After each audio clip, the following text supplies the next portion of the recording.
This Week in Virology, the podcast about viruses, the kind that make you sick. From Microbe TV, this is TWiV, This Week in Virology, episode 960, recorded on December 2nd, 2022. I'm Vincent Racaniello, and you're listening to the podcast all about viruses. Joining me today from Fort Lee, New Jersey, Dixon Despommier.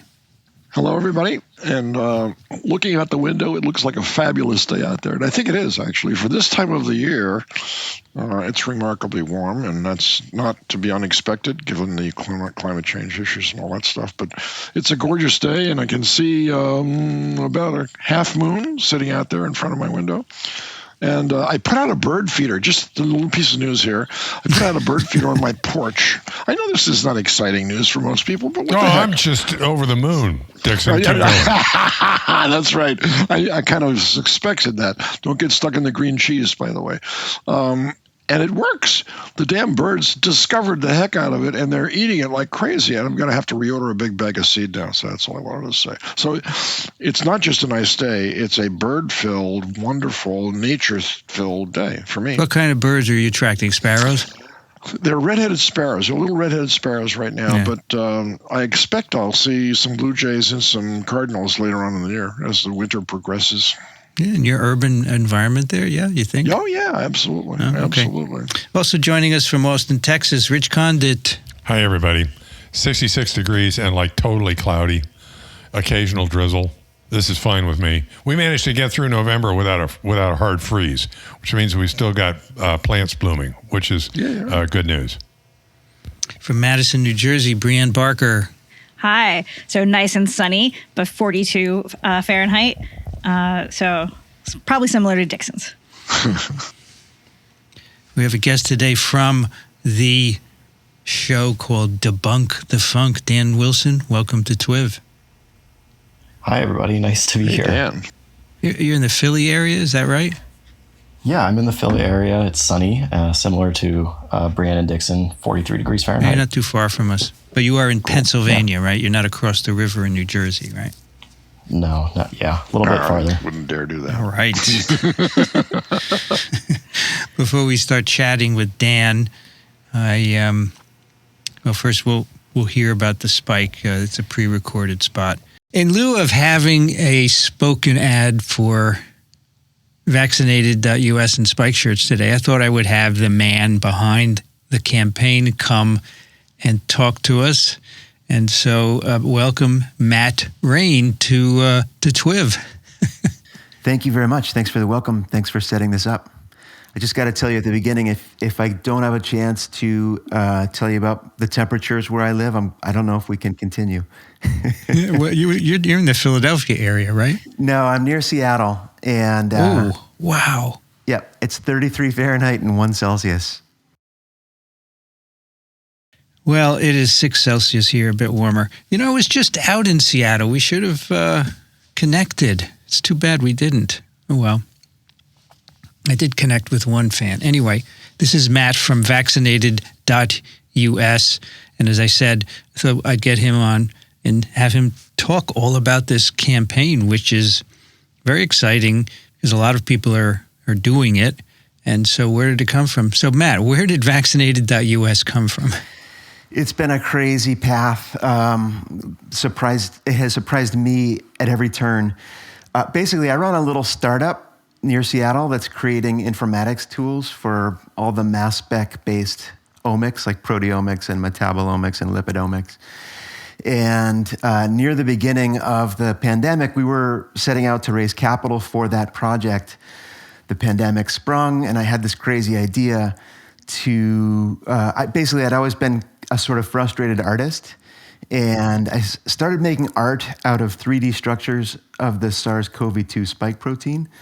Back then, long before there even was a vaccine. And as the pandemic unfolded and vaccination projects grew up, and then, of course, politics started to color all of these remarkable worldwide developments, Eric Topol has tweeted pinned a tweet in which he says that COVID vaccines might be the greatest scientific achievement in history, and they've clearly saved millions of lives. And we just started to think, when was the last time you heard anyone say thank you for this remarkable collective action achievement? And particularly, in some circles, vaccine conversation got a little hijacked by suspicion and hostility. And we were worried that some of that energy could kind of counterbalance important policy decisions and policy discussions that were happening. And so we thought that elegant, subtle, intelligent art just might help to offset a little of that edge and put some cool art in the world. So you decided to make spike shirts, and you were using the profits to support your bioinformatic efforts, right? That was the concept. Yeah. So this is way at the beginning of the pandemic. You said, like the beginning of 2020. It started there. Yep. It evolved through the pandemic. Yeah. And okay. Honestly, as we went through the pandemic and tried to keep up with the avalanche of research, a friend of mine pointed me to you and your podcast and your team. And we were just blown away by the work you were doing and the important service you were offering to just help sort and parse and, make sense of all that research. And honestly, to also make it a little bit of a dialogue. So just the way you have brought critical scientists, policy contributors in to take some of the science and make it a conversation has been invaluable to lots and lots of us I know.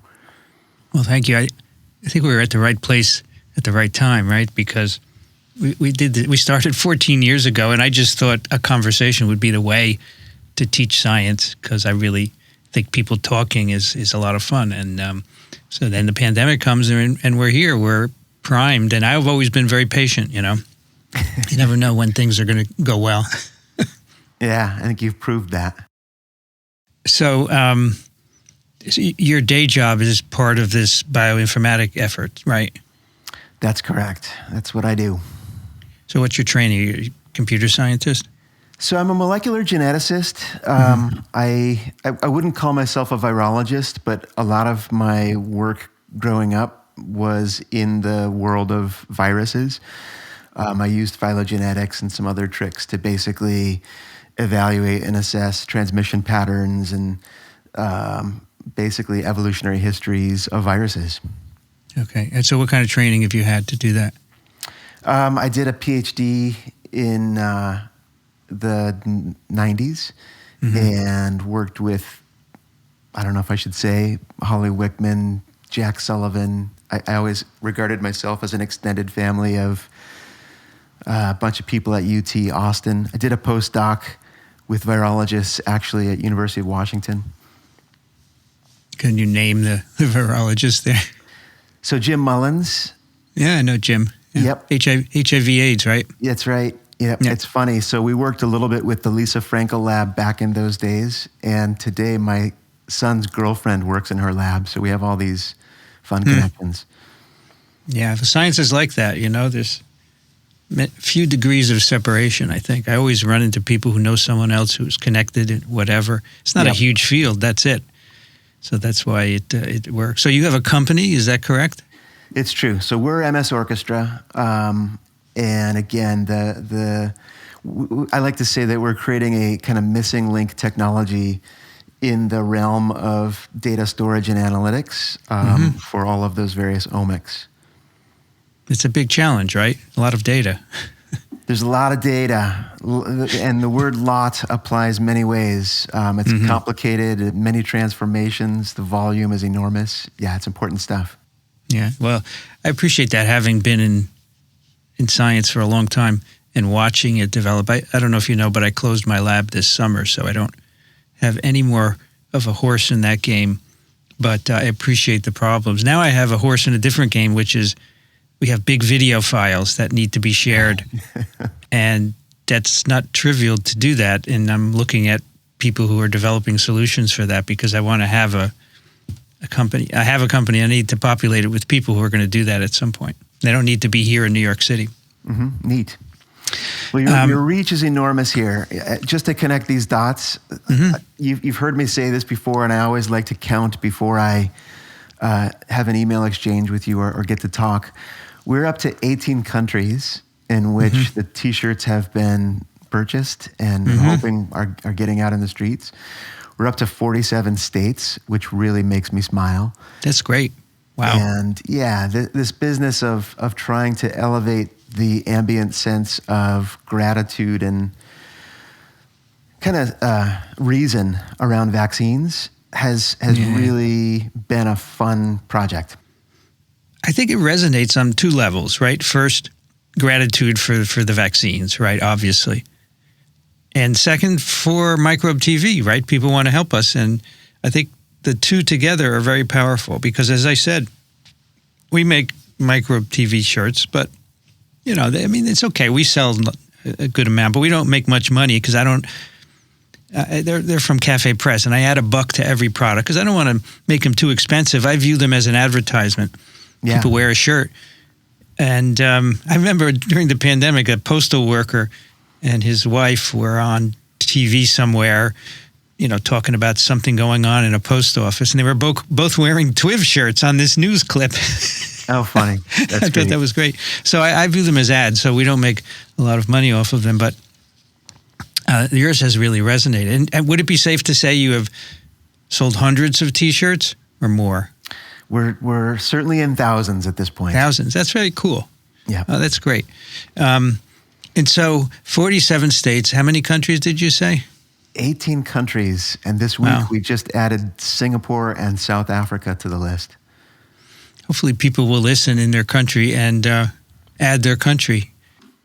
Yeah, that's right. I keep, every time I count the states and, you know, kind of notice that we're not up to 50, I go scramble to figure out who are these miscreants that haven't gotten around. Yeah. So I want to remind everyone that this campaign is just through the end of 2022. So you have about a month. This is December 2nd right now. Have about a month to get yours and support us. You can always get them. They'll still be there, right? You're going to sell them as long as you wish, but helping us is limited. So if you want to help us, go get them now. So you gave us the states, you gave us the countries. Any other interesting data points that you think are worth sharing? I get a lot of feedback. So this is another one of the heartwarming things here. You know, people write and just express their appreciation for you and your project, your program. They write to express just an alignment with this project to, you know, kind of disseminate vaccine reason and gratitude. And that's just super gratifying. Sure is. And I have to say, I think you contacted me in August, just sent me an email, which I didn't answer for a while. And then I looked at it, I said, oh my God, someone actually wants to help us in a substantial and significant way, right? Which, I mean, I don't solicit people. I don't say help us. All I want is people to give us a few dollars, but for you to just come out of the blue and express gratitude, it's very heartwarming to us, and it blows me away, frankly, because it hardly happens, right? It's a tough world out there, and people are just trying to survive. So I thought that was a great gesture. So thank you, Matt, for doing this. You're welcome, Vincent. You're welcome. And if you don't mind me saying, I just think that this business of, you know, trying to create an informed electorate is super important to our ability to navigate these public health challenges. And I think maybe it's getting more urgent. I don't know if you've seen this new movie has just come out called something like Died Suddenly, which is, of course, code word in social media for cynical notions that vaccines are killing people in ways that they're just not. I think we're about to see a spike in that activity and that rhetoric. Yeah. And so, we're all pulling together to try to create a little reason in the world. I think many people need to do it, not just us. We have a plan, right? And we want to grow, but we need other scientists and non-scientists to join us and do, to spread, because if they get information from us and then spread it onwards, that's very powerful, right? Because Absolutely. not everyone listens to us. So that's how it has to work. And I'm very patient. I've been doing this 14 years. I'll probably do it another, 20 probably. I'm 70. I think I got 20 years left in me. I hope. But I want to establish a company with people who take it forward after Vinny, AV. Nice. So that is my goal. I don't want it to leave with me. So right now, this incubator, I'm alone here, but that has to change at some point. I wanted to ask you about the shirts. They're really nice. Can I use the company that you use and have them make T-shirts for us? Absolutely. Yeah, I'd be happy to sort of talk with you offline and okay. Put all that together. Yeah, because they're beautiful quality, and everyone remarks, frankly, the nice quality. It's a really tight cotton weave. It feels nice, and yeah, they've got a nice worldwide reach as well, which helps us greatly. Yeah, so let's talk. I'd like to maybe have them make a bunch of our other shirts for us as well. But you just make Spike shirts at the moment. You don't make others, right? That is correct. I actually have a number of designs that were all based on 3D models of the Spike molecule. I started out with a giant, very complicated collection, and people told me it's just overwhelming. So I might leak some of the other designs into the shop in dribs and drabs here. Yeah, I think that your approach is brilliant. One shirt. It's kind of like a Steve Jobs approach. We're going to make 4 different computers, right? One shirt, even simpler. All you have to do is pick your color and style and so forth. That's easy. But you don't have to pick a different spike. You can pick whether you have Vax Gratitude on it or not, I guess. But simplicity is very important. We have way too many shirts online. People get confused. They can't find anything. And I think we have to pare them back.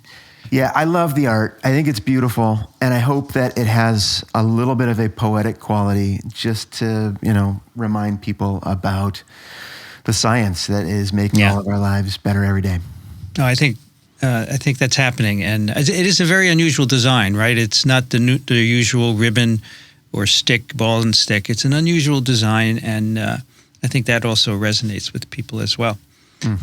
My last point, I just want to say, Matt, maybe after this is over, we could brainstorm and think of another campaign, maybe to help you, and we could help you in some way, right? Promote selling something that would help your company, because I'd be happy to do that. That's kind of you to say. I think in that vein, maybe we should just emphasize that all of the proceeds from the sales that we make at vaccinated.us go either to Microbe TV and Vincent and TWiV and that whole program, or if you don't use the Microbe TV coupon code, it goes directly to support my bioinformatics project. And the holidays are coming up, so it's a great opportunity to go do a little Christmas shopping or we've been urging people to buy a box of shirts for your lab group or your department. And I should buy shirts for all my podcasters. I know a lot of them have already bought it, but it wouldn't hurt for me to buy a bunch for all of them as well. I just don't feel like getting everybody's size. I just wanted to surprise them. I guess you get everybody a large. That's what I figure. Yeah, if you want to talk, I can set you up with a coupon code that allows people to specify and order their own sizes. I've been thinking about doing something like that. Or it's prepaid by somebody else. Yeah, you could. Yeah, make it. It's a good idea. I would like that. I would pay for all of them and then send them that and say, here, pick your shirt out. It's paid. It's paid for by Microbe TV. Yeah, that's a sweet. But anyway, if anybody wants to do that, you can send me a note at team@vaccinated.us, and we would be happy to set that up. What is the size of your team, by the way? So it depends on how you count it. For the informatics thing, I've got a small group of people who desperately ask me to please leave them alone so that they can focus on the work that they're doing. And I routinely bug them and distract them to help out with pieces of the Vaccinated US project. We've had a couple people helping us with marketing. We've had some people who are responsible for the semantic database back-end technology. So it kind of depends on how you count the team. Well, let me end up with our promo. Celebrate the molecule of the year, spike protein of SARS-CoV-2, and support science education by purchasing a spike t-shirt from vaccinated.us. Profits go to supporting the science programs of Microbe TV and also the work of Matt's group. You pick your shirt, put it in the cart. When you check out, use the promo code Microbe TV. This is good through the end of 2022. And Matt, again, I want to thank you for doing this from the bottom of my heart. I really appreciate it, and I'm frankly blown away. Thanks so much. Thanks for the work you do, Vincent. It's really important, and we appreciate it. But I also have a job opportunity from Eva Harris, who I ran into in Seattle at ASTMH, and said, could you advertise a position? So this is an international scientific coordinator position. You're going to work closely with renowned researchers, not just researchers, but renowned researchers in the U.S. at UC Berkeley, University of Michigan, who conduct long-term cohort studies on arboviruses and respiratory viruses and help run a research center within the NIH Centers for Research in Emerging Infectious Diseases Network. And so this is the Sustainable Sciences Institute. They're recruiting a scientific coordinator for a unique position based in Managua, Nicaragua, or the San Francisco Bay Area with travel to Nicaragua. The opportunity provides hands-on global health experience with participation in local scientific capacity-building activities, program management, and generating publications. We'll put a link in the show notes. It's just too long to say. Or you can email someone, which is also too long to say. I'll get it wrong and you won't get it. So just go to the show notes if you're interested. And Eva Harris, of course, a professor at UC Berkeley, she writes, Muchas gracias de nuevo. What does the de nuevo part mean? Does anyone know? It's something about new. Let me do it in a translate. Because I don't know while you're doing that, this sounds like a great gig. Knowing Eva's qualifications or her science, if I were qualified for this, I'd be all over it. Thank you again. Thank you very much again. Of course, de nuevo is. What am I, an idiot? Thank you again. It kind of threw me because, again, I guess we've did a thing for her before. That's why. I would guess that one of the first qualifications you might need is you might need to know what that meant because you probably have to speak some Spanish. That's true, especially if you went to Nicaragua. To go to Nicaragua. Right. It sounds like a good gig, but it's not for me, obviously. My gig days are, my only gig is here. I was going to say exactly the same thing. My gig days are over. Yeah, that's it. I mean, the only gigs I do are the ones on the road with our podcasts, right? Those are fun. Right. Yeah. Those I call gigs, yes. And we'll do more of those. All right, Dan Wilson. So we heard you mention TWiV on your show. And yeah, I do. So I hope, you mentioned it in a good way. You like it. You like TWiV and what we do and so forth. So I thought we should get you on and get you a little publicity, first of all, because I believe in science communicators helping each other. Okay, not everybody likes to do that. Everyone likes to have their own little conglomeration, but I believe in sharing and helping. So, and also find out, what you do and how and so forth. And so that's what we're going to do today. But let's look first, as is traditional on TWiV, we need to get your history. Yeah. So start from the beginning. Yeah. So I've lived in Pennsylvania pretty much all my life. I was born in Harrisburg.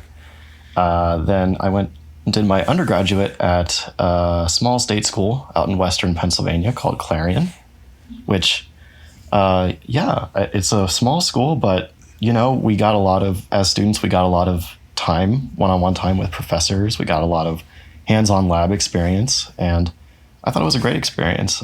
Still friends with some of my professors there, and really helped me grow as a scientist. And then from there, I stayed in Pennsylvania. I got into a PhD program at Carnegie Mellon University, where I was in the lab of John Wolford, studying ribosome biogenesis.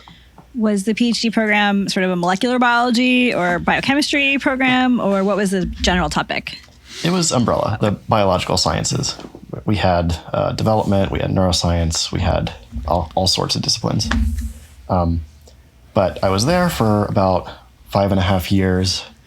And during my time there, the whole time I was passionate about science communication. So outside of the lab, I did things like do SciComm events on the weekends or volunteer or teach at outreach places in Pittsburgh, or go to Capitol Hill with scientific societies and do advocacy days.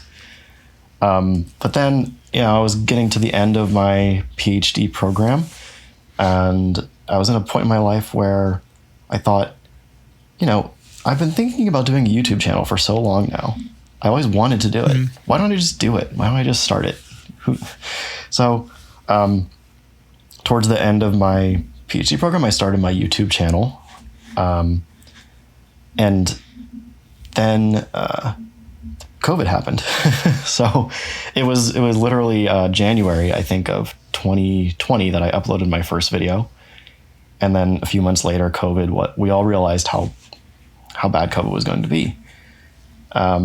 So it was a really interesting opportunity for me to come onto the internet as a science communication voice with so much misinformation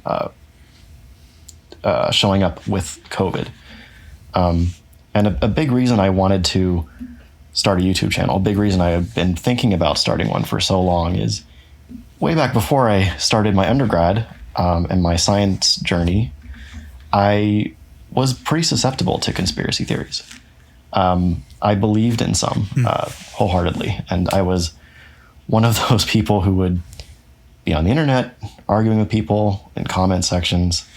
I would bring up these beliefs to people that I met. I was not fun to have at parties. But starting my science journey really helped me kind of leave that rabbit hole, realize kind of how science is actually done, how to ask and answer questions. And so I thought, having that experience and then having my scientific training, why don't I try to just spend some of my free time doing some science communication from that perspective of having believed in these misinformed ideas, now trying to explain why they might be incorrect or totally wrong. So, Dan, do you have any people in your background of either undergraduate or even before that inspired you to get involved in communication? Who do you respect in the communication field, for instance, that you would like to be compared with? Oh. Because you are very articulate. I've watched your videos, and I'm really impressed with your, for a PhD microbiologist, you speak very well. Thank you. Interesting qualification. Yeah. Exactly right. I mean, were you say, I want to be like that person when I grow up? Well, so I had a lot of teachers along the way who inspired me to focus on the way I communicate, the way I train. Whenever I trained an individual in the lab or was helping a student with homework, I had certain teachers that I met who really inspired me to focus on how to do that better. One was even my high school biology teacher during my senior year of high school. He actually said something that stuck with me and that I've started to say in my videos. He said something along the lines of, yes, we need a lot of more good scientists, but we really need more good science journalists. Right. And that stuck with me a lot. So I think that's really, really important because it's true. Scientists spend so many resources, so much time, so much money producing a lot of good work, and then we write about it and publish it in papers that really only a small fraction of the world can even really understand, just the abstract. And then newspapers or reporting websites will try to explain what that paper said and often get it wrong. Often, yes, often.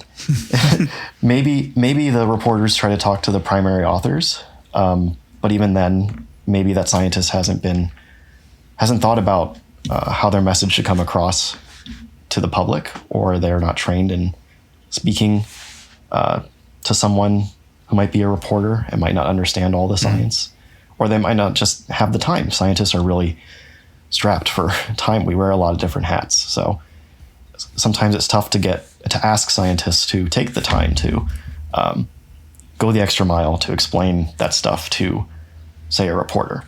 But then that's what people read.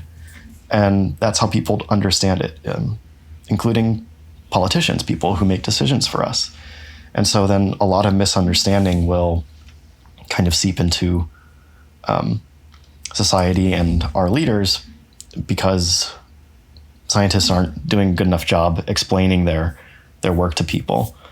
But the point of we need more better science journalists, I think, points out that scientists can't do it alone. We can't all be good communicators. We can't all put in the time to learn these things on how to explain our work in a way that people can understand it and in a way that matters. A lot of us are really bent out of shape, though, when we are interviewed by a reporter who doesn't know what we're doing, and they write the article, but they never give it back to us for checking. Yeah, and they're strapped for time also. I have to have this in by 20 minutes from now, let's see, which doesn't give much time for turnaround. And when that article comes out, I've got another saying that I say, a little misunderstanding goes a long way, because that becomes viral and everybody gloms onto it. And the next thing you know, that's a fact. And it's certainly not a fact. And you do such a great job of separating fact from fiction. Funk, I think the funk, you're misaligning funk, though. Funk has a great place in the musical world, and I like funk, so we're going to talk about this. I love funk music. Yeah, I can imagine. I saw Earth, Wind, and Fire live a few years ago. They were incredible. Dan, what drew you to science in the first place? In the first place, I think it was my parents. My mom worked for the state as an environmental biologist. She has a master's degree, and my dad has a master's degree in education. And he was actually the dean of my high school while I was there. Okay. So science and education were both kind of drilled into me. You talk about pressure.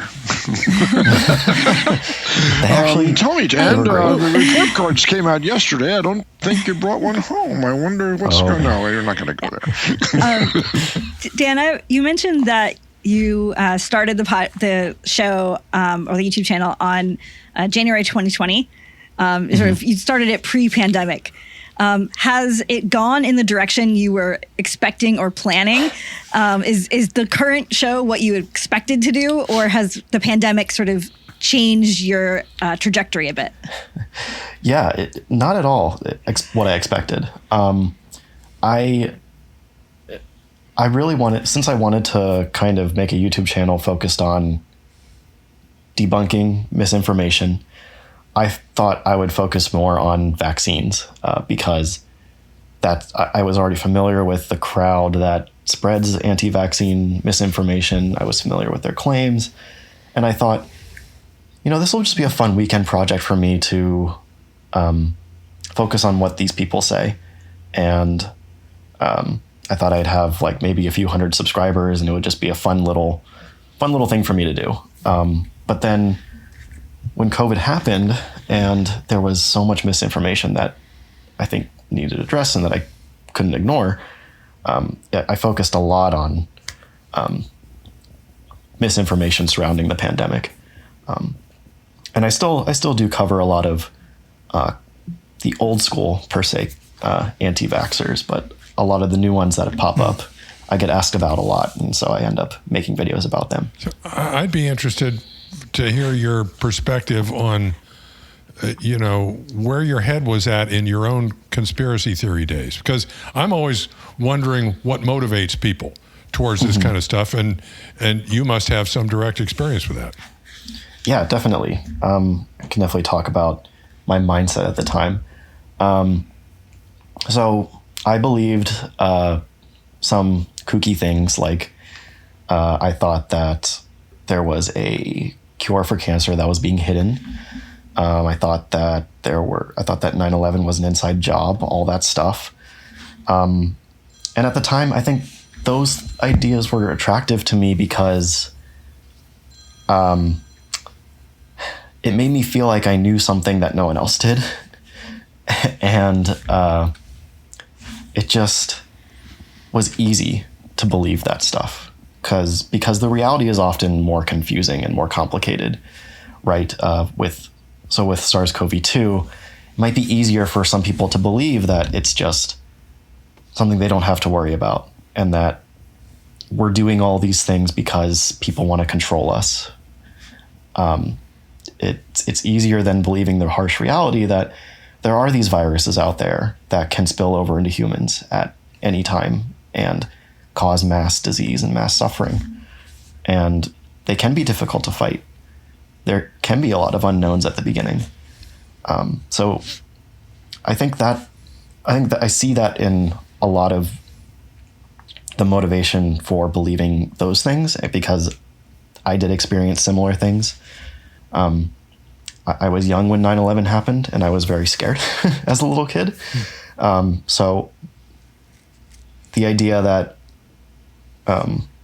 it was some coordinated conspiracy, so to speak, was easier to believe for me. So I think that's where a lot of the conspiratorial mindset comes from, at least in part. But there's a lot more to it than that. And each person is going to be a little different in why they believe these things. So was it difficult? Was there a moment when you said, "Oh, I'm wrong"? And if so, what was that like? So that's something that I think that I would say if someone out there listening wants to get involved in debunking, it's important to set an expectation, especially if you want to end up talking directly to people at some point. I didn't change my mind overnight. It took months of learning more about science, of being challenged in conversations. It was more of a chipping away, where I would say, "Oh, okay, that idea is wrong, but there's still all these other things I've heard that I'm totally convinced of, and I still believe all that." And then another thing would get chipped away, and I'd have to say, "Okay, it's a little less, but there's still all this stuff."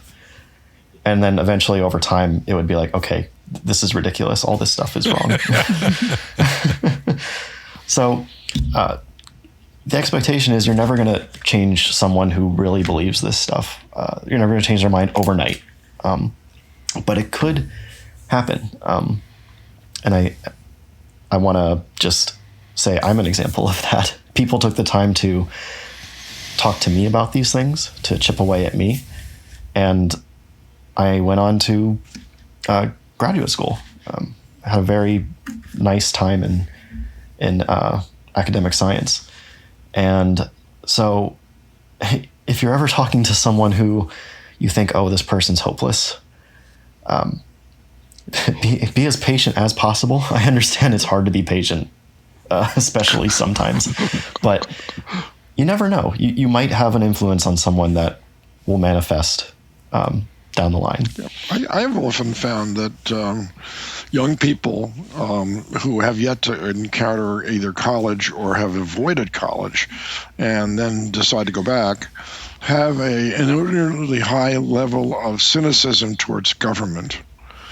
And if the government says something, it doesn't matter what they say, and it includes the results from NASA landing on the moon and not landing on the moon.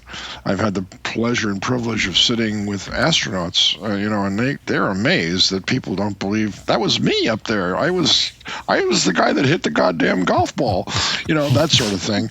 And I know what happened, but to hear someone say it, you can dig a little deeper and find out that there's a mistrust of anything that comes out of government. And so, did you ever go through a phase like that in your life? Because I know I did.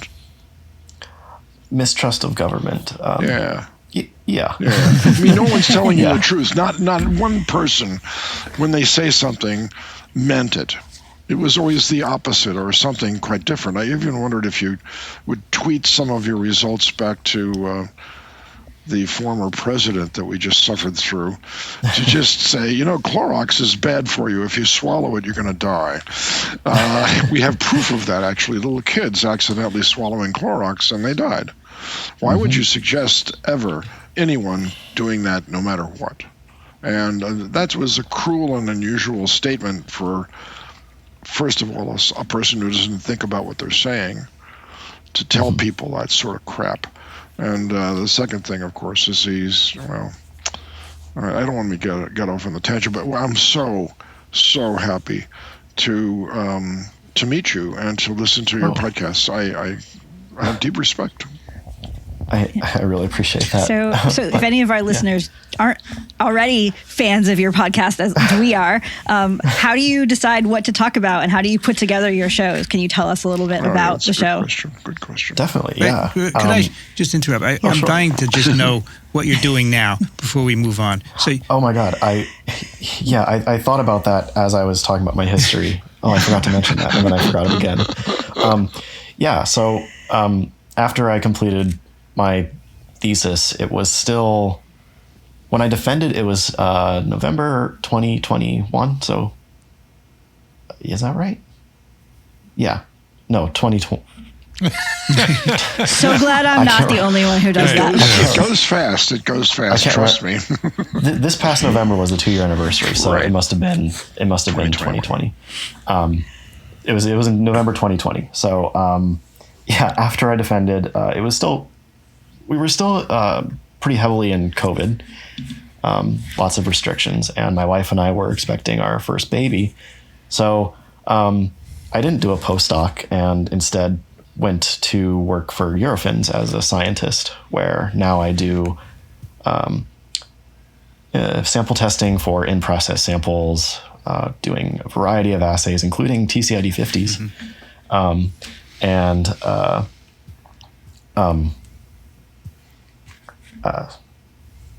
variety of assays and a variety of projects. okay.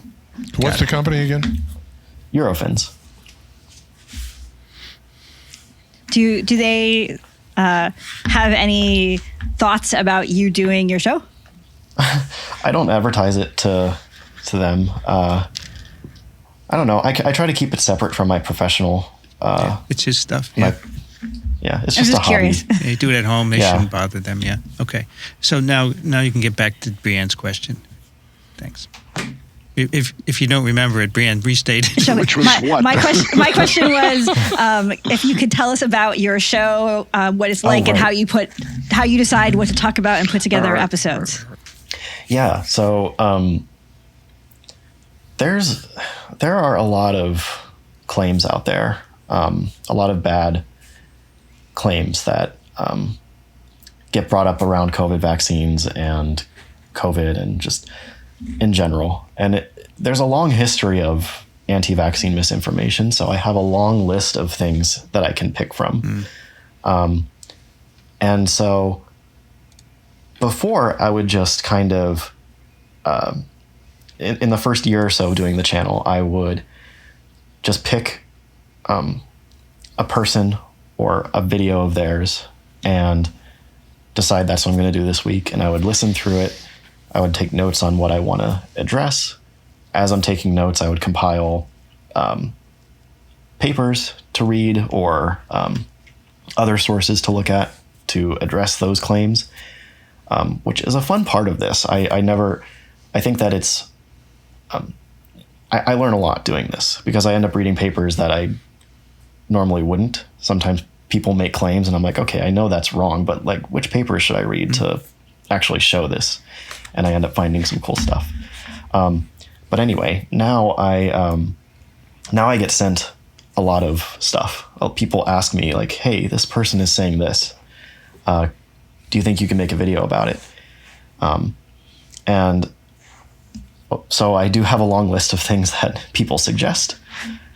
And I kind of pick sometimes based on priority and sometimes based on just what I want to do, what I have energy for that week. And it's generally the same process. I listen through the whole thing, take notes, and try to compile as many resources as I can to address those claims that I want that I want to talk about in each video.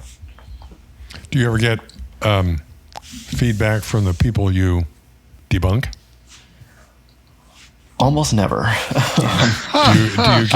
Do you get flack from their acolytes?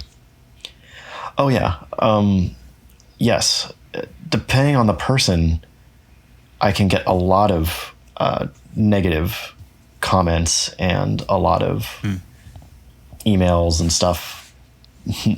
People being nasty, but it's fine for me. It doesn't really bother me. But yeah, there are some people who are very popular and their fans don't like when you critique them.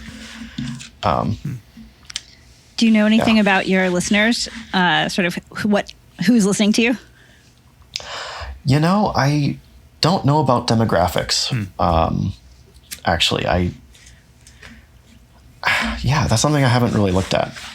But I have made a little community online for myself of other science communicators who either like what I do and have found me, or I like what I do and I found them.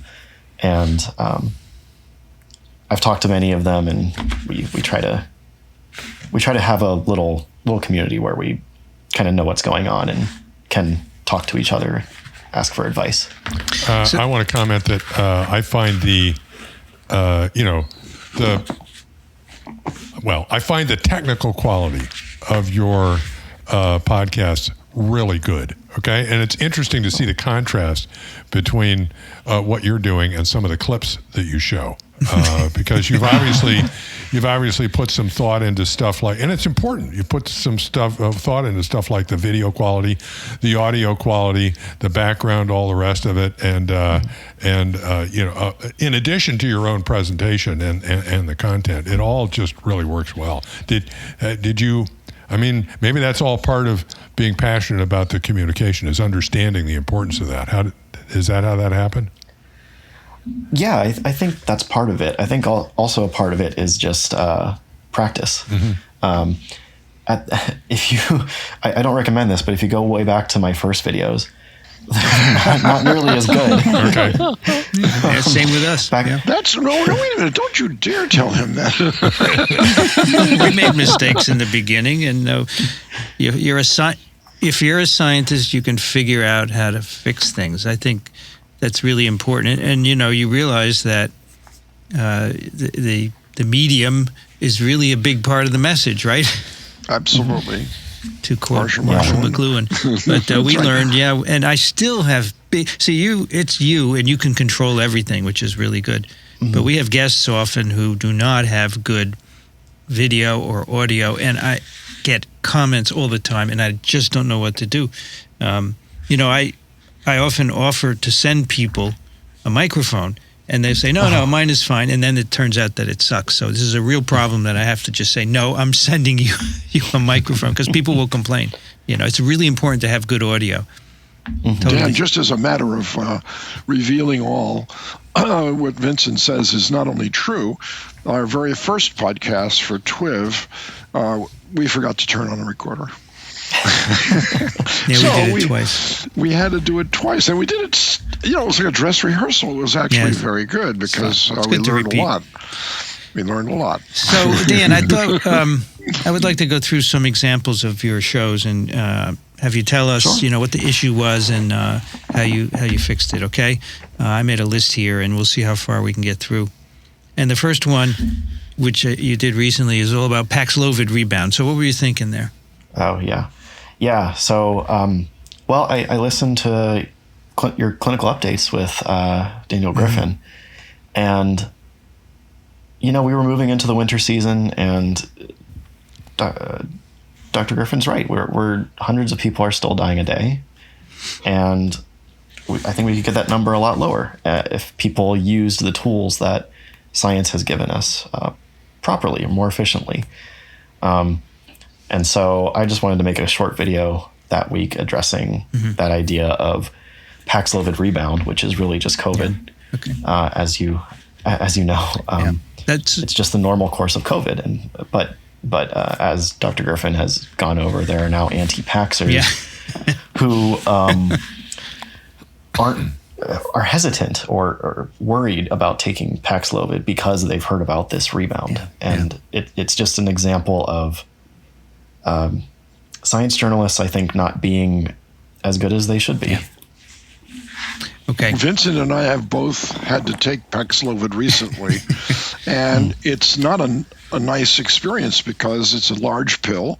It's 3 of them all at once, and you've got to take it 3 times a day for 5 days, Twice a day, and you've got to be in isolation the whole time.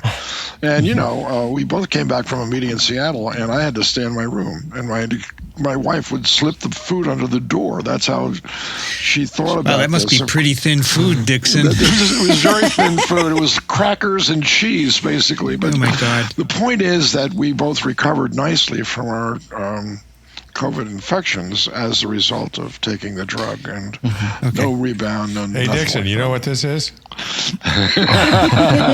TMI? That's the smallest fiddle in the world playing My Heart Cries for You. Yeah, Dixon, we want to hear Dan, not you. Okay. No. All right, the next one. So the Paxlovid is basically you explaining things. You didn't target any particular person, right? Right. And I think the same for the Boston virus headlines. Let's talk about that one. Oh, yes. Yeah. So the story there was some researchers at Boston University were asking the question, what molecular characteristics of Omicron explain its apparent mildness? Which isn't true according to Daniel, right? Yeah, I totally agree. Which is why I said apparent mildness. Okay, because in their experiments, it shows an apparent mildness in mice where the ancestral virus kills 100% of the mice, and the Omicron variant kills 0% of the mice. That's mice, not humans. Their experiments, not the real world. But their question was, what causes this? And so what they did was they substituted Omicron's spike. I'm going to mix this up now. They substituted the spike genes from the ancestral and Omicron and swapped them. I'm remembering now. They took the Wuhan ancestral spike, swapped it with Omicron, and asked, is the spike gene responsible for this apparent mildness? And the answer was not entirely. They got 80% of the mice dying instead of 100%. So the answer was there's something else in the genome that causes this apparent mildness. But headlines took that and called it gain of function. They called it dangerous research of creating a new virus. And I thought, what are we talking about here? How are you supposed to ask these questions and answer them? How are we supposed to study what these genes actually do if we don't do these kinds of experiments? And so the researchers who wrote the paper tried to issue statements correcting this, but the misinformation travels faster than their word ever could. And everybody was talking about this new Boston virus before they could really squash it. And it was really disappointing. So I decided to make a video about it. Because it's really frustrating to see people saying that this is dangerous research. Because really, one thing I asked in the video was, what do you want them to do to ask this question? How do they get around that? Because I think the author of the article I was talking about even said that they didn't consider other experiments. And I thought, what other experiments? How do you assay the function of these two genes, the spike, Omicron spike and ancestral spike, without doing some experiment like this? And to call it gain of function was just also, in my opinion, silly, because they didn't create anything new. They just swapped known genes around. Actually, a loss of function because they. It was. But people. It was the Wuhan. But as you know, the press will not ever get the nuance of a loss of function, right? It's just very difficult. And once it's out, forget it. Although I have to say, according to an NIAID official, they did not ask for permission to do this kind of experiment. And that's not good, right? Not that I think it's dangerous or anything, but if you're going to do something like this that requires permission, you should get it. You shouldn't be a cowboy, because that makes a lot of trouble, as you can guess, I guess, right? Right. There was that detail, and that's something that people just latch onto. Absolutely. It gives them a little more I'm brought to mind of the interaction between Tony Fauci and Ron Paul in Congress. Yeah. And just the phrase gain of function has its own toxicity now. Okay, without anybody necessarily or the important people necessarily understanding what it actually means, and that was the thrust of that whole conversation, was using that phrase as a sort of a toxic phrase, and Fauci saying, "No, you don't understand. That wasn't even gain of function." Mm-hmm. I dare say that a lot of politicians could use gain of function, but that's another question, of course. It's a real problem. I have an email from a French journalist who read one of my blog posts where I explained gain of function. And I said it's really important for science, so he wants to talk about it. Like what? All right, I think it's important to talk about it, but we should be beyond this, right? Right, should be. But we're not. I agree. Okay, but the next one: who is the worst anti-vaxxer? Well, I made a video titled "This is the worst anti-vaxxer." I think there could be many answers to that, but for that day, my answer was a guy named Steve Kirsch. Mm-hmm. He is someone that science writer, science communicator, and Dr. David Gorski calls a new school anti-vaxxer. He came onto the misinformation scene relatively recently, but he has a Substack where he writes all kinds of nonsense. And the reason I made that video was because he tracked down, essentially stalked a doctor who sits on the advisory committee on immunization practices, and went to her house several times trying to get her to look at something he thought was evidence that the vaccines were killing people. And so she called the cops on him. And he somehow thought that he was in the right, so he filmed the whole thing and then posted it and bragged about it. So I just wanted to highlight that behavior as not normal and not acceptable, and also talk about some of his claims, which basically amount to him dumpster diving in VAERS, the Vaccine of Adverse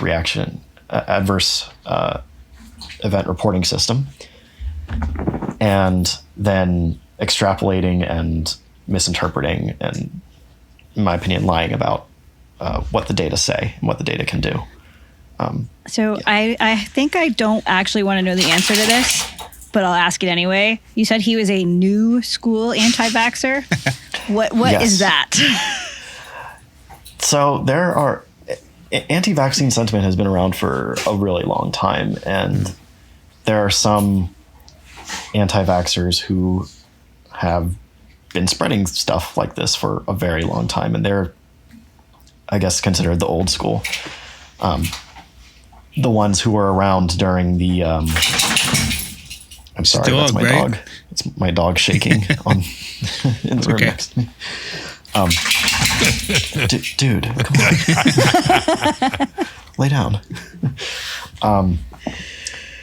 So there were the ones who were around during the days where Andrew Wakefield was becoming popular. And then there are the ones who kind of just cropped up now during COVID. So old school and new school in that sense. So do you understand what motivates people who spew misinformation about vaccines? I mean, we've been told that they can make a lot of money doing that, but what do you think? Yeah, I think it's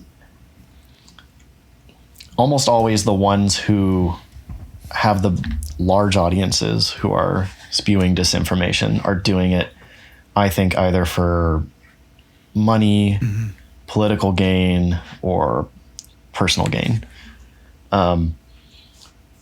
These people have made a lot of money. We just learned recently how much money some of the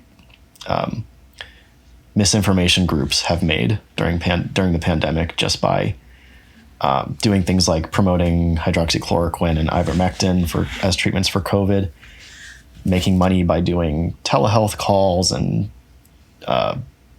creating these subscriptions for customers. They've made millions and millions of dollars doing this in the past 2 years. So disinformation is a highly lucrative business for these people. Do these people believe what they're saying, or or is it a deliberate lie, or is it a mixture of both? Yeah, that's always interesting to think about. I would guess it's a mixture of both. It's always hard to tell what people actually believe, because some people, you look at them and you just think they must know better. And I think I can say that about a few particular people that come to mind. But others, I just look at them and think, maybe they do just really believe this stuff. And they're just really trying to make money off of it, because some of them put themselves in harm's way based on these beliefs. There's one old school anti-vaxxer who there's a story about him where he had a condition where he was bleeding a lot, and he did not seek proper medical treatment until it got really bad. And he didn't seek medical treatment probably because he believed that he could cure himself or treat himself using ineffective means. So in situations like that, I have to wonder, okay, maybe they do actually believe this and they're just that misguided. But it's always interesting. It's hard to tell. Well, I'm always of the opinion that politicians who lie routinely, like Marjorie Taylor Greene and people like that, they're just following what their constituency tells them to do. They themselves don't believe it, but in order to get reelected, they have to pander to that crowd. And so that's quite different from anti-vaxxers, obviously, but still that explains at least the political aspect of it, I think. And they make a lot of money giving talks to these people also, right? They charge for their time. Mm-hmm. They charge for their time. They have merchandise that they sell. Exactly. Services that are ineffective that they sell. And you can understand why these people do it when you realize how much money they make and how much fame they achieve. That's right. All right, the next on my list is someone who comes up often on our Wednesday night live streams. By the way, there's one of your people there, Environmental Coffee House. Oh, yes. Who I think edits your video or something, right? Oh, yeah, they're a moderator on, whenever I do live streams, they're a moderator. So I think is that right? Environmental, she comes on to our live stream and hangs out. And anyway, on this stream, a lot of people are always talking about John Campbell. So you have a video called The Dishonest Rise of John Campbell. Please explain. Yes. Yeah, that's a really interesting case. And I think that's one where I can say, you know better and you know what you're doing. So John Campbell is hugely popular. Don't be surprised to get hate mail from this podcast because we're talking about him negatively. But he has how many followers on YouTube now? I think it's over 2 million. Ridiculous. Subscribers. Absolutely on ridiculous. YouTube. He started off his channel. He's a nurse who has a PhD in education. And he started off his channel making educational videos, and I watched a few of the old ones, and they were good. They were talking about basic concepts. I thought they were nice. And then the pandemic happened, and his channel got a spike in growth when he started talking about SARS-CoV-2. And his early videos on SARS-CoV-2 were pretty reasonable, I thought. Someone early in the pandemic sent me one of his videos, and I watched it, and I said, okay, I don't see a need to debunk him. He seems fine. But then something happened a little bit later on. He kind of hopped on the ivermectin train, and then his channel saw a really big spike in growth. And he kind of never got off the ivermectin train. And then he got on a lot of other crazy trains. And it was just one thing after another. He would tout ivermectin as an effective treatment for COVID, which was wrong. Every randomized controlled trial done using ivermectin to treat COVID shows that it's ineffective, but he doesn't talk about the randomized controlled trials showing those results on his YouTube channel. And he would make other videos on other topics, such as, let's see, I'm trying to think of a recent one. I think one of his recent ones is he says natural infection is better than vaccine-induced immunity. Oh, yeah. Yeah. He often will cherry pick. He does a tactic of cherry picking very well. That's what most conspiracy theorists will employ at some point, is cherry picking, and he does that to his followers, and just comes off as a sensible person and trustworthy person, which is why I think he's been so successful in leaning very heavily into these anti-vaccine conspiracies. He has suggested that COVID vaccines are dangerous for children. He has suggested that you can accidentally do an intravenous injection by getting an intramuscular injection in your arm with the vaccine. Very, very odd claims that he makes. But he has a huge following. And so I tried to document that progression of him being this sensible person who put a lot of work into his YouTube channel and maybe felt like he never got as much attention to it that he might feel like he deserved, until he started pandering to the anti-vaccine crowd. And then it experienced a large boom in growth. And then he's just stuck with it. Of course, he's with 2 million subscribers. He's making a lot of money. He's making a lot of money. So he cannot ignore that. Yeah. And he also, another thing he recently got on was people were freaking out about COVID vaccines having never been tested for transmission during the time of rollout. Yeah. Which, I had to make a video about that. But essentially the story there was that a Pfizer exec said, we did not directly test COVID vaccines for transmission during the clinical trials. And that was not news. That should not have been news to anybody. Yep. Because you need time and a lot more people to do those experiments. Well, it would not be a useful experiment to begin with, because it's, they prevent disease. That's all you care about. Right. But what people didn't understand was that even at the time of the clinical trials, we saw that even albeit for a short amount of time, we saw that there was a reduced chance of getting infected, which short period of time, which would disrupt COVID transmission dynamics. Are we talking about we didn't test whether they influence whether you transmit COVID or that the vaccine itself transmits among people? Oh, whether or not you yourself could transmit COVID.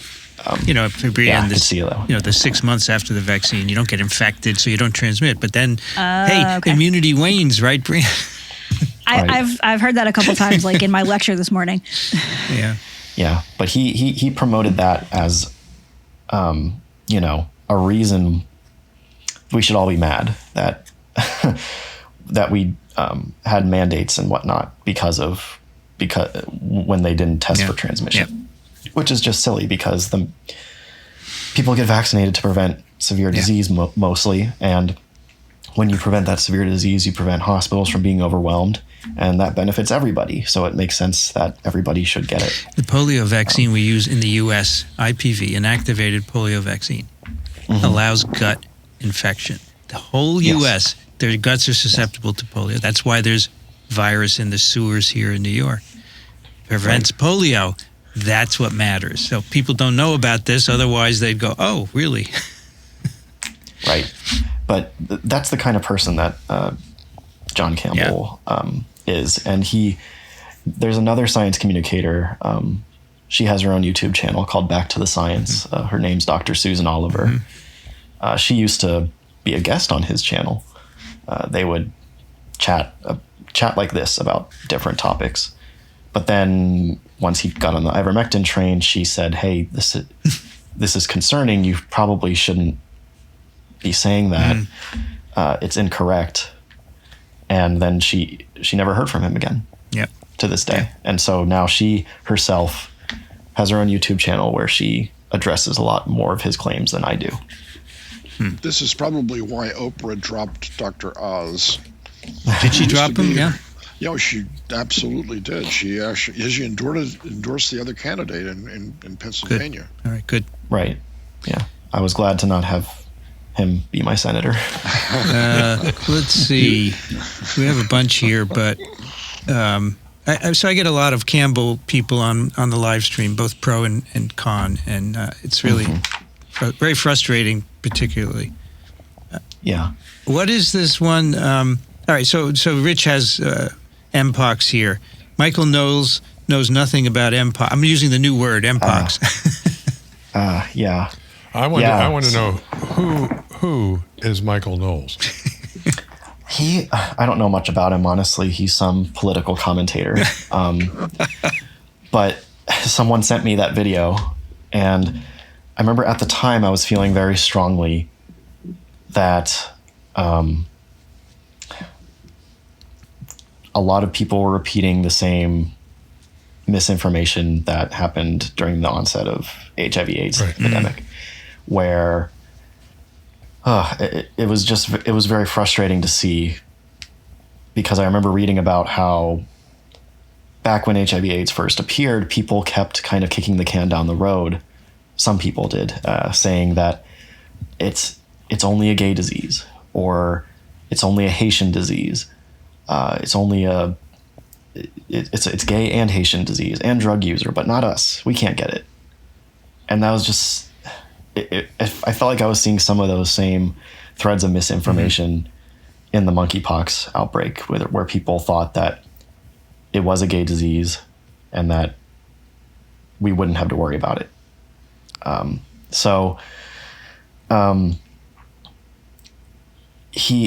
The New England Journal of Medicine had a publication talking about how most of the patients at that time were in the gay community.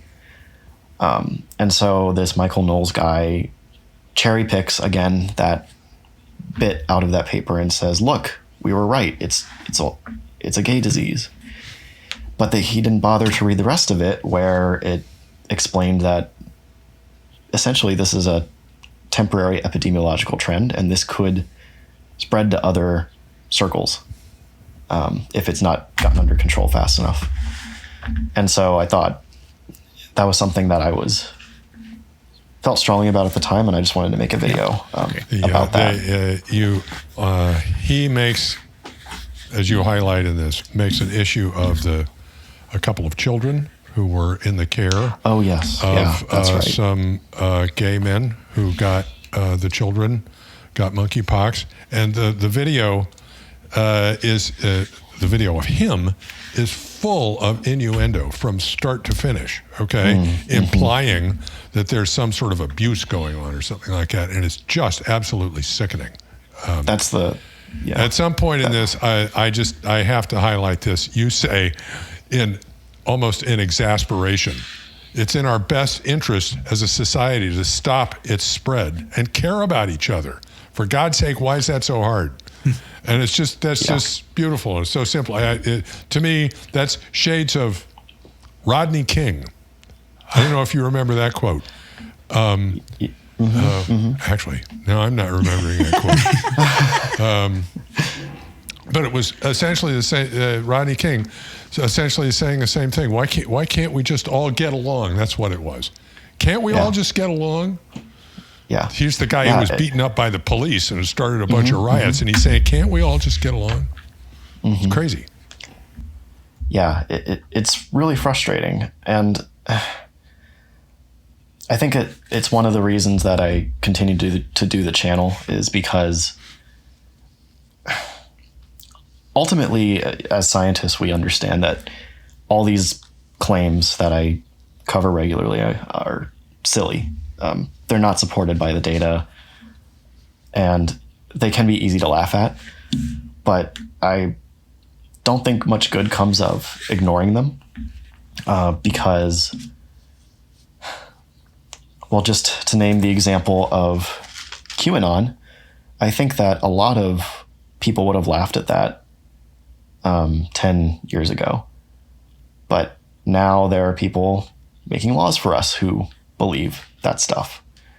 So how do we stop that spread of bad ideas? I don't think there's a simple answer, but whether it's hate and bigotry fueled by a fear and misunderstanding of monkeypox, or just plain old ignorance about how vaccines are developed and tested for safety, I think it's worth addressing all of those things, and hoping that maybe if someone Googles a question relevant to that stuff, they find the good information before they find the bad. Well, it's interesting because one of the things that we've talked about throughout the pandemic is how difficult it is to fight misinformation with real information, that people just kind of zone out.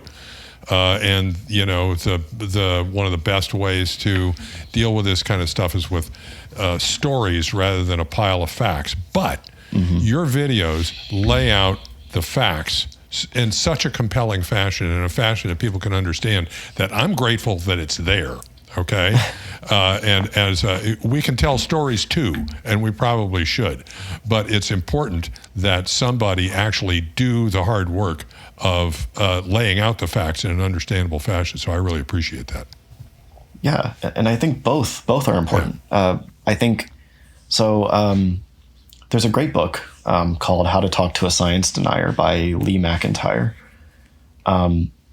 And in it, he describes a lot of the research that has been done to kind of look at what's effective in combating misinformation or communicating with a science denier. And hitting them with information, with facts, is definitely a really important part, because people ultimately do value science. Even a lot of the anti-vaxxers and conspiracy theorists do value science, but they think that they have some experts on their side, and for them that's good enough. But if you can demonstrate that those facts are wrong, that can have an impact on them. Well, but also, no, go ahead. I was going to say, but also a really important part is relationship building. So there are certain people that I've started talking to through doing my channel. People will message me and say, you know, hey, I've been hearing all this stuff about vaccines. I'm worried about it. I kind of believe this stuff. Can you convince me? And over months, I'll go back and forth with them. And just when I have time, I'll message back and forth with them. And try to maintain an open dialogue, because this is kind of from my experience as well, but that chipping away at their hesitations, their misunderstandings, can be really effective. And that's hard for people to do. Which again is why I say, we need the good science journalists to really help scientists in this fight against disinformation, because scientists alone just can't be expected to do it. Well, I think that everything you say there is awesome. And I think going back to Rich's quote, one of the things that for me is really important or has worked well is that relationship building, but also coming at it as an authentic person who cares about people. And so as you say, it's in our best interest to stop the spread and care about each other. And showing that that's actually what you do and what you think is so key in that relationship building. Right. So there were two things I wanted to say. First of all, a lot of these people, like Brett Weinstein, right? He's he's an evolutionary biologist. He doesn't know squat shit about viruses. So this is the problem. People think all scientists can talk about everything. They also think all doctors are experts in everything as well. And so they don't understand, if you want to learn about viruses, who should you talk to? Maybe a virologist. They don't even know what a virologist is. So that's part of the problem. You don't get the right experts. And so Brett Weinstein is going on about vaccines, and he shouldn't even be talking about it. And so that's one thing. And the other part is, a good journalist is trained to talk to people and get different opinions and present a balanced view. They don't often do that. They want to make a conclusion. So early in the variant story, I talked to a writer at the Times. He said, don't necessarily say the variants are more transmissible. There's another factor. It's called human behavior, which drives transmission. And we don't look at that. And she said, but none of the other experts have said that, so I'm not even going to mention that you said it, right? And in my opinion, actually, the one person who's off somewhere else, you should actually put that in there. That's good journalism. So anyway, that's just two things that are real problematic, in my opinion. I think that's true. And I think a lot of people who are susceptible to conspiracy theories, and even a lot of the general public, I think, has just a kind of a caricature view of science and how it works on a community and a global level. And, I don't quite know how to describe it, but it's like a caricature view where they think that they don't even know what happens really in the lab or between different scientists. And so they kind of just fill in the blanks of what they see from maybe movies or fictional stories. But that's one of the reasons why I will try to plug this show as much as possible, not just because you all are actual experts in your field, and I'm just trying to serve as a communicator on my channel. But also, I think most of these episodes really give a view as to what a journal club would be like when a lab or a department gets together and just talks about a paper. I mean, that can be super eye-opening, I think, for an average layperson to see just the amount of detail and discussion that goes into each figure and each section, and just really hashing out the details of what the experiments were asking, what they were doing, and what the results were. I think it really helps to break down that caricature. And, I think it's really a valuable thing here, because not all scientists really agree that this is an important thing to focus on. I know that I've even experienced when I was in academia, I experienced some pushback of, aren't you wasting your time? Shouldn't you be doing other things with that time? And I know there's another science communicator that I met who has his own podcast, Kevin Folta, down in, I'm pretty sure he's University of Gainesville, Florida. Oh, I know him, yeah. Whoops. The plant science guy, right? Yeah. We talked about him episodes back. Oh, yeah. He had big problems, yeah. He had big problems. Yeah, he's great, but he, his university doesn't like that he does what he does. Well, he also took money from Monsanto, which is a big plant company, and that wasn't good. He shouldn't. He gave it back, but shouldn't have done that. Done. Yeah. Yeah. But so, I very much appreciate that you do this, because people often write and say, "Oh, Geert Vanden Bosch said this. Can you debunk?" I said, "No, this is not what we do." Dan does that. We're trying to get at the underlying science, and as you say, in a way where we make a conversation to make it more accessible. So I don't particularly want to do what you do. So I appreciate what you're doing. Yeah. And I don't think you need to. No. I mean, I think TWiV does a really good job of just kind of debunking by proxy. By giving the good information, you can That's a good point. Yeah. understand, okay, because this is all true, then what this person is saying over here is not supported by the data. Yeah. And so I can think through it. Not supported by the data. That is the key that's our for the mantra. whole Show us thing. the data, right? Show us the data. Science is neutral. I had two sons, and one of them, when I was in the height of my career, I guess, as a lab scientist, my younger son asked me, "Dad, what do you do when you go into work?" And I said, I try to discover things, and then I try to disprove them. And the more I can't disprove it, the more it edges towards being a fact, but it's never a fact. It's always, this is the finding so far, and this is what we know. And a lot of people are willing to cut science the slack enough to know this. I mean, COVID is a great example of that. Oh my God, it's changing. All life on Earth changes, and when it does, it sometimes does something different, and it's impossible to predict what that something different will be. So why are you holding me responsible for not telling you something that doesn't exist? And I think Anthony Fauci got nailed for that, basically.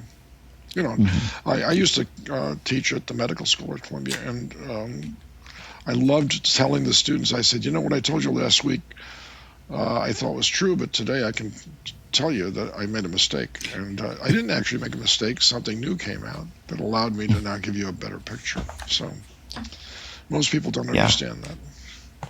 Yeah, and I think that the communicators at the beginning of the pandemic had a really tough job. Oh, absolutely. Because reporters and the general public wanted certainty. That's right. But That's right. science couldn't always offer that. But communicating uncertainty is often really difficult, especially in the moment when you don't know the future and you only have really past outbreaks and past knowledge to hope to kind of inform what you might expect this might do.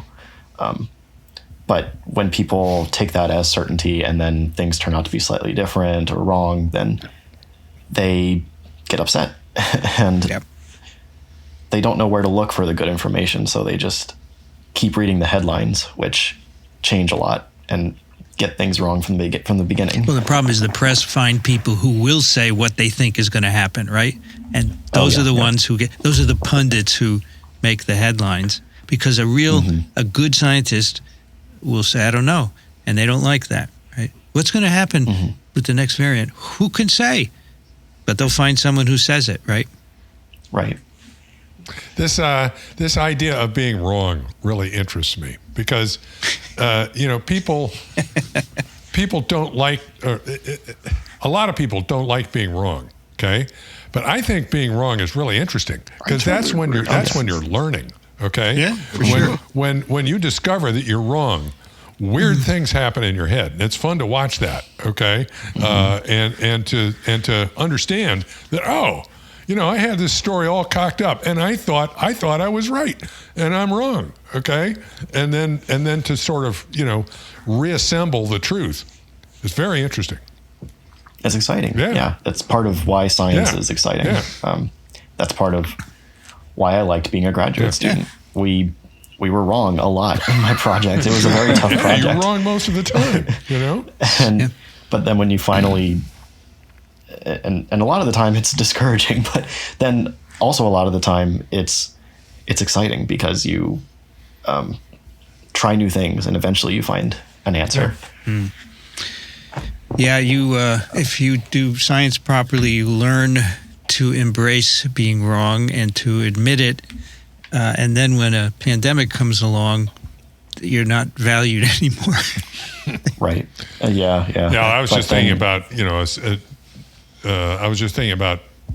we were talking, I was thinking about our progression on TWiV from the beginning of the pandemic throughout, and how many times we were wrong. We've talked about this, okay? Sure. But we were learning the whole time.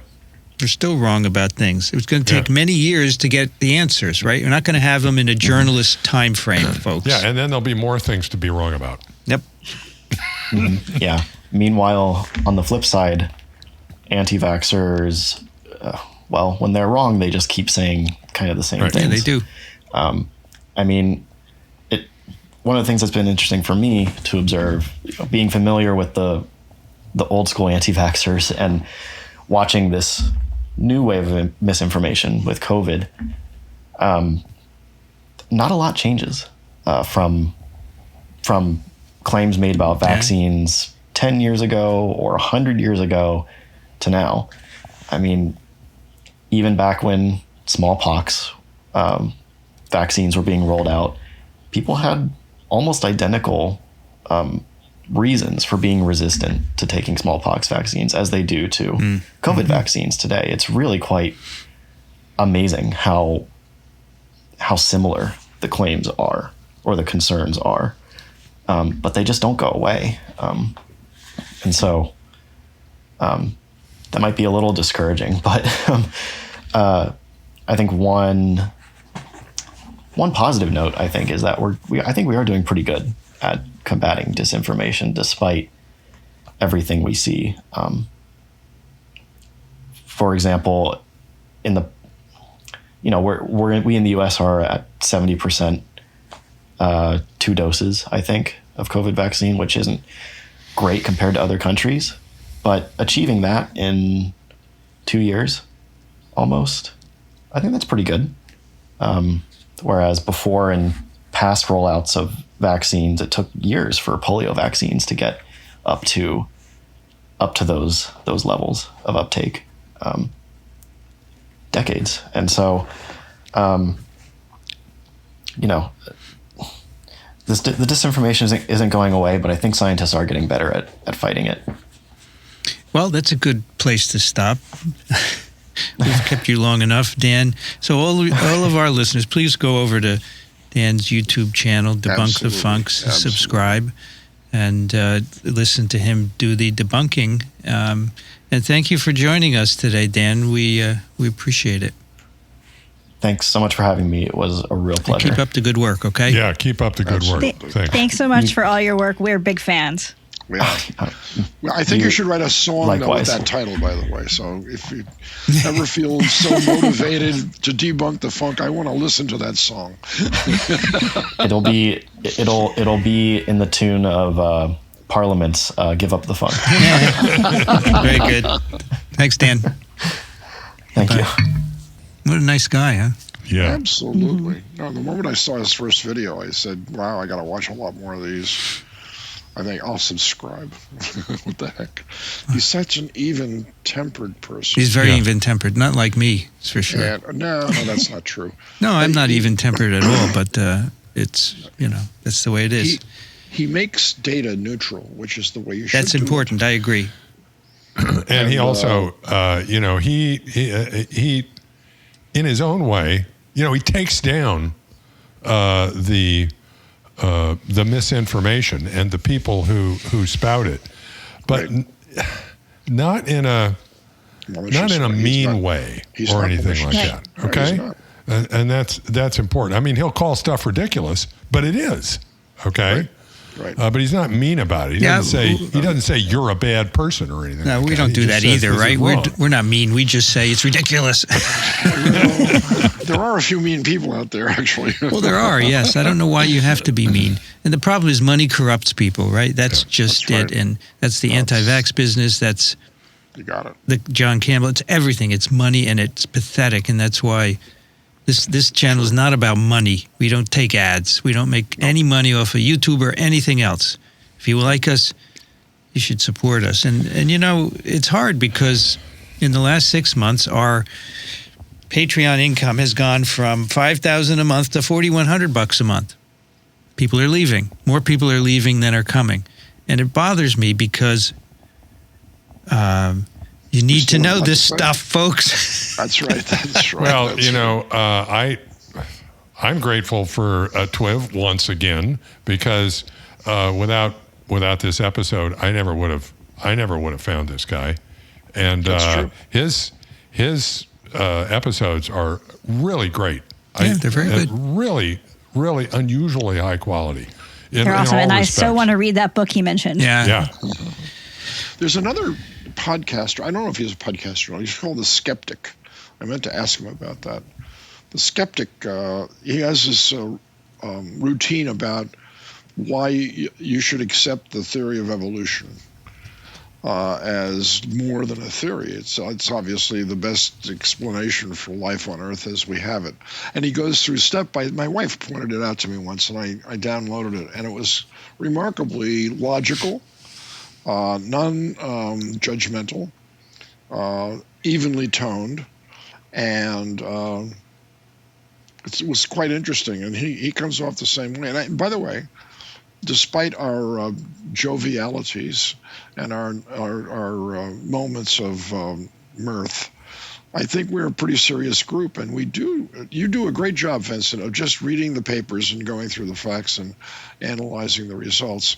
We all do, right? Well, I couldn't do that, actually. I'm glad that you do it, because if I had to do it, it wouldn't even come close. And people learn from that because you're patient. And then he did this experiment, or they did this experiment, and you build on these stories and you make it into something logical. And I think part of our show's charm is that. Some people tell me they're on the edge of their seat listening to the paper. Exactly. Isn't that funny? Exactly. No, it's what's going to like happen a mystery. next? It's going to unfold. It will unfold. But you know, we should have 2 million subscribers, right? Not that I want to make money, just to reach people. But it's too hard. It's too long, right? All the usual excuses. And it's not what most people want to hear. They want to hear that ivermectin works, right? So they do. They want to. I'm happy with what we do, and it's not changing. But I believe in it, and I think it's helped a lot of people. No, I think you're right. Absolutely. So let's do some email here, a little round. And by the way, yesterday was Kathy Spindler's birthday. So Martin wrote, Dear Twivers, happy birthday today to the one and only Kathy Spindler. Yay, hope she's available for the next podcast. Unfortunately, she's not here today. Martin is from Isleworth, UK. Rich, you should take the next one. Ryan writes,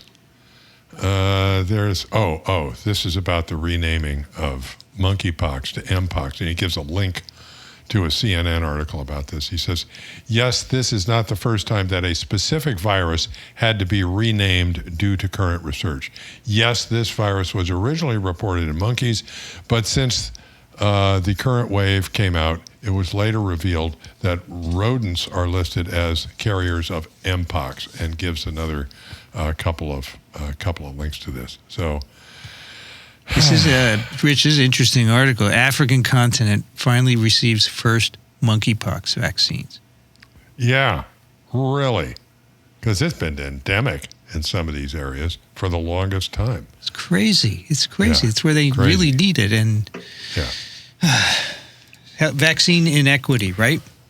So, okay, mpox it is. I can do this. Okay, there's no point fighting it. Fine, all right. mpox. Okay, I'm going to mess it up, but we'll just try.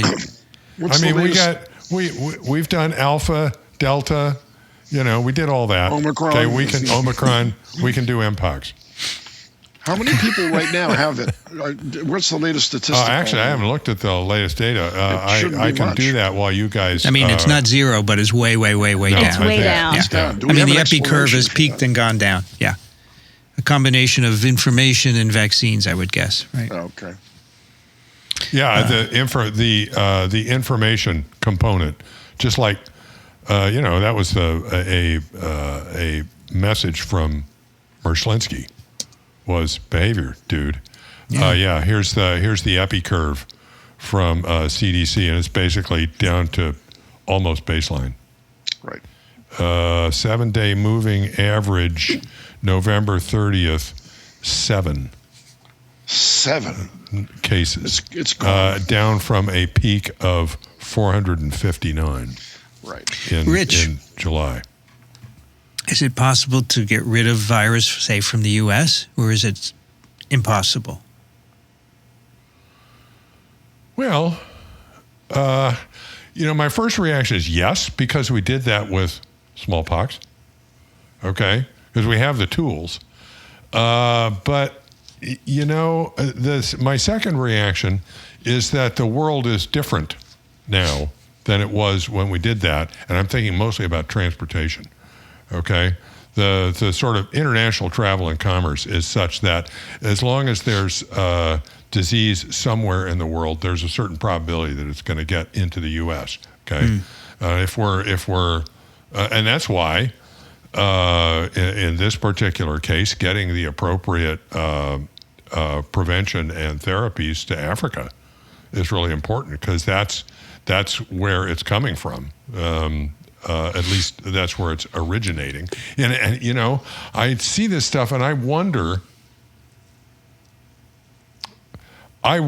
what it is about Africa that has this cooking. And it's in my mind, it's got to be the host, the reservoir. Yeah, that's my thought too. And we say that.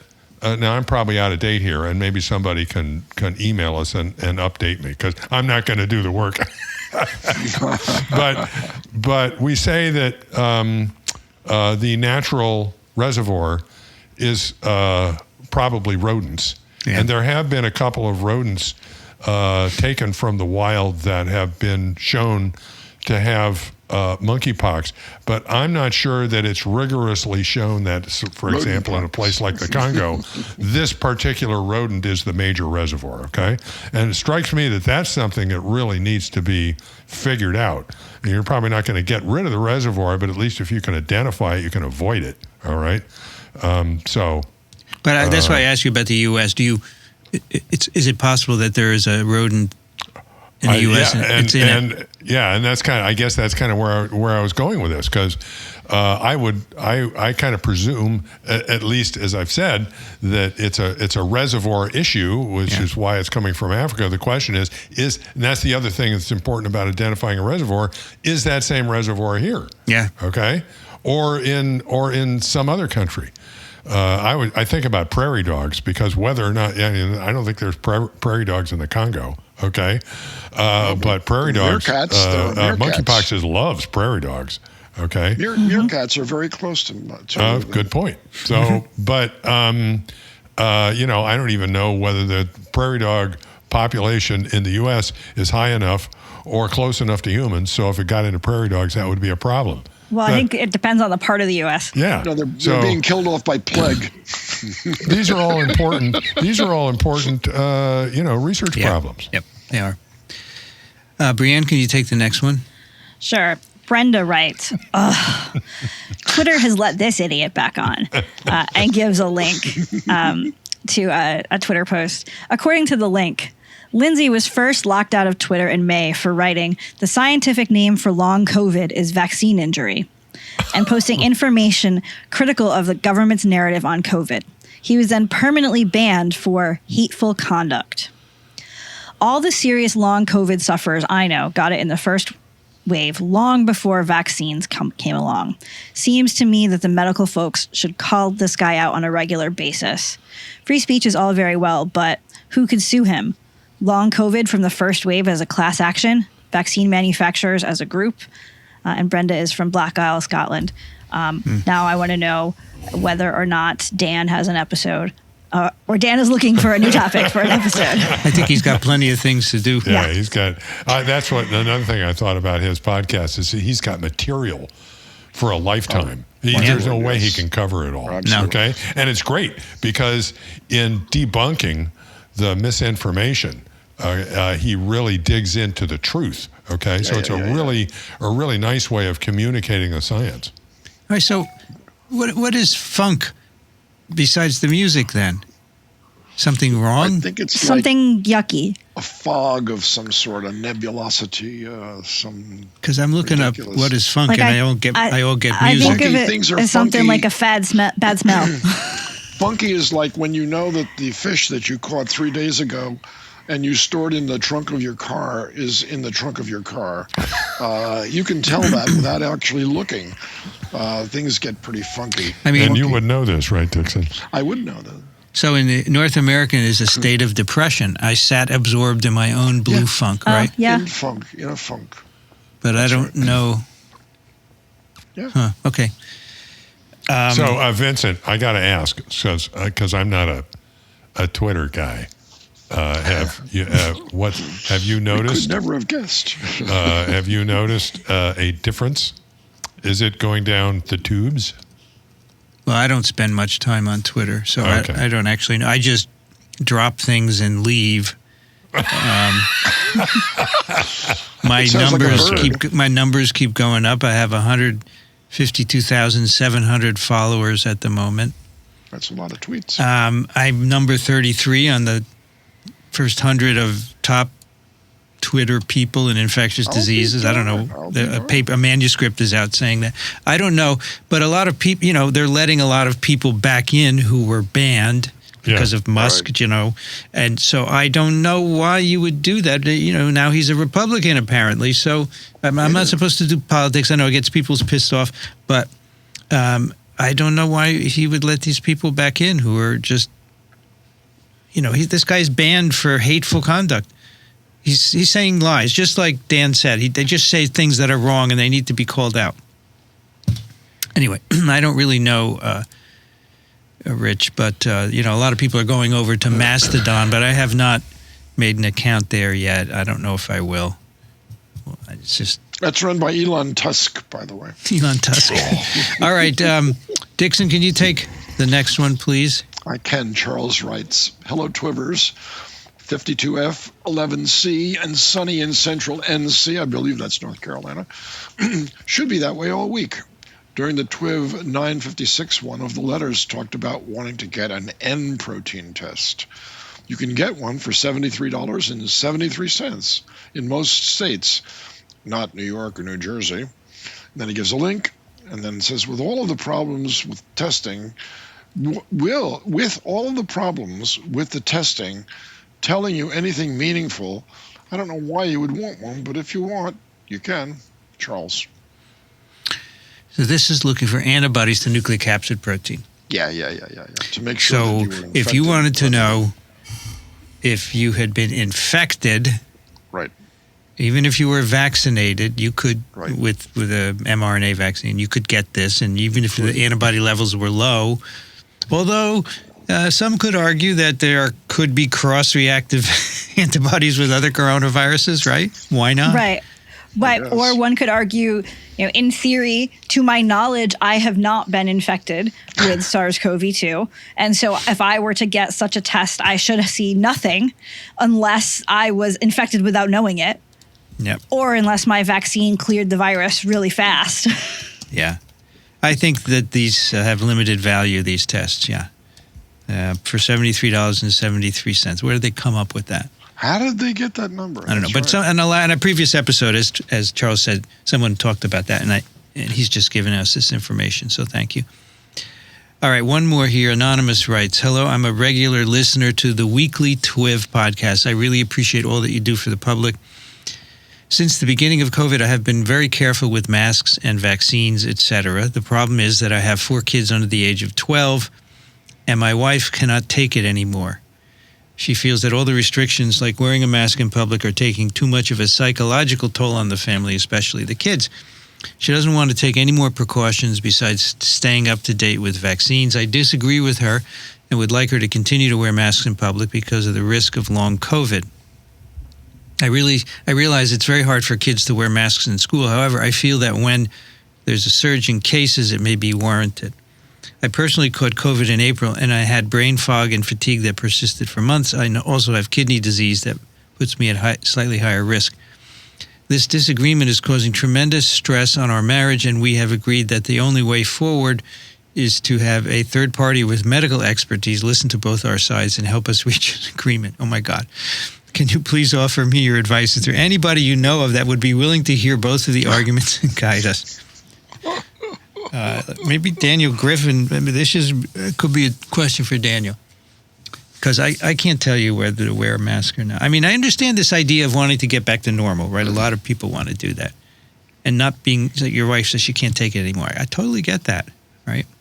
Yeah, I sort of struggled with something similar to this at the beginning of the semester, in sort of trying to think about how to deal with some of the rules in the classroom. And I came up with some specific numbers from sort of the epidemiological numbers. And I said to my class, this is what is going to be the rule in our class. You know, on this side of the numbers, we're masking. On this side of the numbers, it's not required. And because I was clear with that and have stuck with that all semester, it seems like people are okay with it. And so that's my answer is you need to look at the data and kind of pick where you feel comfortable with those numbers and then follow it. But that's only what I would say. Well, for better or worse, I follow the CDC guidelines. Yeah. And at this point, they say that you don't need to wear a mask to participate in normal everyday activities. And that's what I do. Okay. It does, it says that masks have benefit. Okay. But they basically say the risk is low enough and you should check your local community to ensure that this is the case in the local community. In the case of Austin, they follow the CDC guidelines as well, and they track their own data and report them according to the CDC guidelines. And they say that you can go out and interact with the rest of the world normally and not wear a mask. And frankly, knowing that I'm taking something of a risk, that's what I do. I just got back from a trip to Boston and went to a Bruins game for that matter. Okay. And so, and here I am. I'm not sick yet. So, did you wear a goalie's mask or a regular mask? I know. I didn't do either. So, Anonymous here is worried, or I guess the wife is worried about long COVID. And many people are, and I think this is a problem because we really don't know the extent of it. So, Rich, you're not worried about long COVID? No, I am not. Okay? Okay, so, and this is interesting because I went through these calculations. Who with? Just yesterday, so I can't imagine who that would have been with. At any rate, sounds like brain fog. My baseline for risk taking is driving in an automobile. Okay, and so right now, somewhere between 30 and 40,000 people a year die in traffic accidents. Okay, that computes to about 100 a day. The risk of COVID now is about 3 times that of dying of COVID, 300 a day. I don't know what the risk of long COVID is relative to that. So I suppose that the risk of some sort of bad outcome from exposure to COVID, you could say is 3 times my baseline. I'm taking that risk knowingly. That's my own approach. And you're still driving. I've also been vaccinated now, I think 5 times. Okay. Yeah, I think that long COVID sounds really scary. I also think that from the data that I've seen, having had multiple doses of the vaccine and being in sort of my age and health bracket means that vaccine has pretty dramatically reduced my risk. My risk is not 0, but it does sound scary, but I feel more comfortable having seen those data and knowing that I'm vaccinated. Brianne, do you think, looking again at the data only, that since long COVID is such a rare occurrence, considering how many people have actually gotten the infection and gone on to live normal lives, that there might be a subset of people with a certain immune pattern which predisposes them to long COVID? I think it's entirely possible, but we don't know anything about what that is. Is anybody looking at that? There certainly are people who are looking at that, but I don't know any specific details on that. Yeah. I would like to see the data when it comes out. So, Anonymous, this is all about a risk-benefit determination, as you heard us. And I agree with Rich. I am not worried about long COVID. I don't say that to minimize it in any way, but I think the numbers are such that I'm comfortable. I don't wear masks anywhere at the current time. And I think you need to decide, in your own situation that, long COVID is quite rare, I think. That's what the numbers are telling us. I understand this is a difficult situation. If you're in a group situation, in a family, where you have a different, there's a difference in perspective, and where there are children involved, I sympathize that this is a difficult problem. If you're just an individual, you can choose to wear a mask. Okay, and fortunately, the society seems to have evolved to the point where at least there's no mask shaming going on. Okay, but when you're in a situation where you're trying to get conformity among people who disagree, even in a small family, that's I understand that can be difficult. So, but I don't have the answer for you. I think your idea of getting a really well-informed mediator of some sort makes sense. We aren't it. We don't give medical advice. We can tell you what we do, but. All right, time for some picks. Dixon, what do we have this week? Well, we're back to the jazz project, and we're now onto the instrumental portion. So we've had big groups and small groups, and now we're into we've had vocalists. And now we're into instruments. And the first instrument I pick, of course, is the trumpet. And the progenitor of Miles Davis's wonderful music was a trumpet player by the name of Clifford Brown, but almost no one has ever heard of him because he died at a very young age, in his 20s. But if you listen to his music, it is remarkable. No one else has ever played the trumpet like that prior to him or after him, and I highly recommend listening to a few of his tunes. And so my three trumpet players are Clifford Brown, Miles Davis, and Wynton Marsalis, and you can't go wrong with those three. I'm leaving out Louis Armstrong for a particular reason. Clifford Brown, his signature album is called Study in Brown, naturally, because he happens to be African American, but also he was the trumpet player, and his last name is Brown. His signature song, Sandu, I've listened to it many times, and it's quite a beautiful, remarkable, melodic song.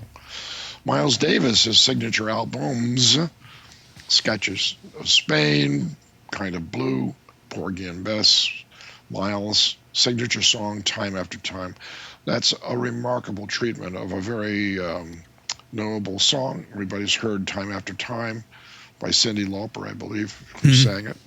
And he plays it in such a wonderful, soft, muted, emotional leveled song. I can listen to that all day long.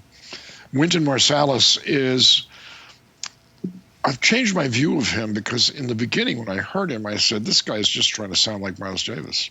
I mean, he's trying to pick up on all the Miles Davis nuance, but the more I've listened to him, he also has won Grammy awards for his classical music as well as for his jazz.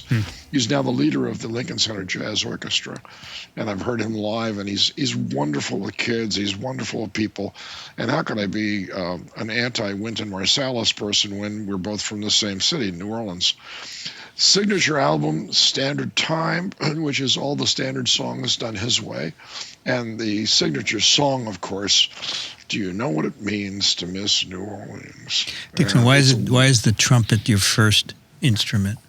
It's the lead instrument of an orchestra. If you don't have a good lead trumpet player, you don't have an orchestra, basically. You can be missing sax players or pianists or guitar players, but if you don't have somebody that can really take it, and all of the great orchestras did, then they're missing something. All right. And these are great. These are all great stuff. So I see that Clifford Brown died at the age of 25 in an automobile accident. That is correct. It's amazing to think a guy had that much of an impact. Well, by the time he was 25, think of what he could have done. That's everyone's take on that, and they look at him like a modern Mozart. Mozart for the trumpet. But look at how much Mozart accomplished in his young life also. So it's not about age. Clifford Brown recorded a lot of music. And if you listen to it, you can you can determine immediately you've never heard anything like that before. It's just remarkable. And the way he phrases his ad-lib songs is just quite wonderful. I'm getting more productive in my old years. So am I, by the way, I have to tell you.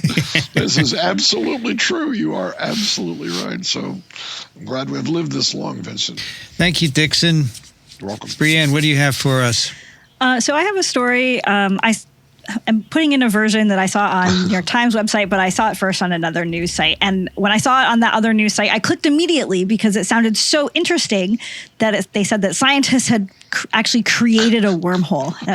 Given all the science fiction books I read and movies I watch, I was very excited to see this. And I think that the New York Times describes it really well. The title of their article that I've linked is "Physicists Create the Smallest, Crummiest Wormhole You Can Imagine." Because what they've actually done is they have created this wormhole in a quantum computer. So they've used a quantum computer to model a number of universe properties. And they have basically set it up so that they could model two black holes and have a wormhole created in between them and show that the wormhole or the Einstein-Rosen bridge does function the way it would be predicted to, and kind of show that does happen as one might predict in their model. So it's a wormhole in a computer. Sadly, none of my grand sci-fi dreams were going to be possible from it. But I did think it was really interesting to read about and a nice step forward. The title of this article is great. Isn't it? Physicists create, quote, the smallest, crummiest wormhole that you can imagine. Right, exactly. Is that their words? When I first read that, I thought of Caenorhabditis elegans crawling through this hole. Very good. Yes, they also point out that that's a baby wormhole, and they hope that maybe next they can make a toddler wormhole. That's funny. Rich, what do you have for us? I have an update on Artemis 1, where the launch I picked a couple of weeks ago. And this is via the astronomy picture of the day from yesterday. Kathy, I'm sure, would have picked this. I'm really entertained by the fact that, so this spacecraft has solar panels, okay? And they must have, and various other armatures, I suppose. They must have cameras mounted on the solar panels. They do. So the pictures include, in the foreground, the spacecraft itself, okay, which I think is just awesome. And this particular picture is taken, they're now essentially, well, I don't know if they're midpoint through the journey, but they are at the farthest point. I think they are at midpoint through the whole journey. They're at the farthest point from Earth that they're going to get, which is also further from the moon that any human-capable spacecraft has ever been. And this picture is delightful because it's a picture of the moon and the Earth from the spacecraft at a distance that makes them look almost the same size. And it's just one of these chilling things of, we live here. This is really weird. You don't think this is fake, Rich? Yeah, it's all fake.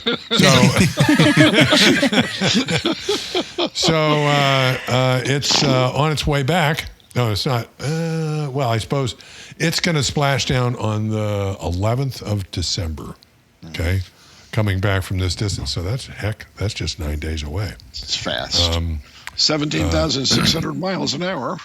But the flight pattern is wild. And if you can click through the links on the bottom of this, in the description of the APOD picture, there's a lot of good stuff to look at. But it went out and it made this wild, I forget what they call the type of orbit, but it's this wild elliptical. It's elliptical, but it's like an eccentric elliptical. Yeah, it takes a huge distance. It assumes a huge distance from the moon, and just this one huge orbit, and then swings back, and it'll take another burn and pass back close back to the moon, and then back and splash down. But it's awesome. I looked for, because maybe somebody else has seen this and they can send a link to us. I saw an animation that showed the flight path, not with the moon and the Earth stationary, but with the moon orbiting the Earth. And then the spacecraft doing its thing, going out and orbiting the moon. And if you combine those two things, the orbit of the moon around the Earth and the orbit of the spacecraft around the moon, you get a really crazy pattern. And you have to admire the people who compute all this stuff. Absolutely. And make it happen. It's incredible. Absolutely. Anyway, Absolutely. so Artemis, that's your update. Neat. Roger that. All right, my pick actually was sent to me by Rach, who comes to our Wednesday evening live streams. Maybe she listens to TWiV also, I don't know. But she lives on the Isle of Man. She once told us that they have very good bagels on the Isle of Man. It's an island off the west coast of England. I guess it's, is it, how far north is it? Yeah, it's still England, you know, between Ireland and England. Anyway, so this is about the ancient language called the Manx language. And the title is, An Ancient Language Once on the Brink is a British Isles Talk of the Town. After being nearly silenced, Manx is experiencing a revival on the Isle of Man, thanks in part to an elementary school and some impassioned parents. So Rach said you might be interested in this. It's very interesting that this language almost went gone, the Manx language, and now it's being revived in this school. And the students are learning how to speak it and so forth, and I think that's really cool. They tell you here how to do 1, 2, 3. So the name of the school is Bunskull Gilgach. How about that? I got the, I think. And the 1, 2, 3 is non or nane, I don't know, G's and tree. Nane, G's, tree. Isn't that cool? I love this idea that it's an old language, almost died, in this little school with 53 students is reviving the language. I am always on the hunt for learning new trivia facts. I did not know that the language of the Isle of Man, the sort of indigenous language, was Manx, and I just Googled and learned that it is also where the Manx cat is from. Oh, cool. So, Brienne, that's a Jeopardy thing you got to put in. I know, there. now I have a new... Really great. Cool. Oh, So my the God. Isle of Man is 221 square miles and has a population of 84,000 people. I think I want to go there. That might be a nice place to live, yeah. Yeah. They have good bagels. I'll bet you they got a couple of good pubs, too. The thing is, I understand that there's a group that's trying to degenderize this and call it the Isle of Person, but we won't go there. That's very funny. That is very funny. So last night I was taking the train home and a woman sat next to me and she said, "Is this the fastest train to Trenton?" And I said, "Are you from Australia?" And she said, "Yes, I am." You know, I can't do her accent, but she was from Australia. It was cool. So It's the only train to Trenton. Well, it was an express. It's the one I get on goes Newark, Princeton Junction, Hamilton, and Trenton. 4 stops. How long does that take you? Well, I get off at Newark because I have to change a train to my local place. But a lot of people live in Princeton and commute and work in New York. We have a faculty at Columbia. She lives in Princeton, and I often see her on that train. So it's 50 minutes to Princeton. It's not bad. No. It's a good train to take. When it runs, sometimes they cancel it. Without traffic. Anyway, I told her how I knew how to pronounce Melbourne. She was very impressed. Melbourne.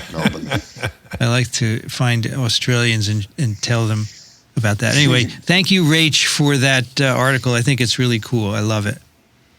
And that'll do it for TWiV 960.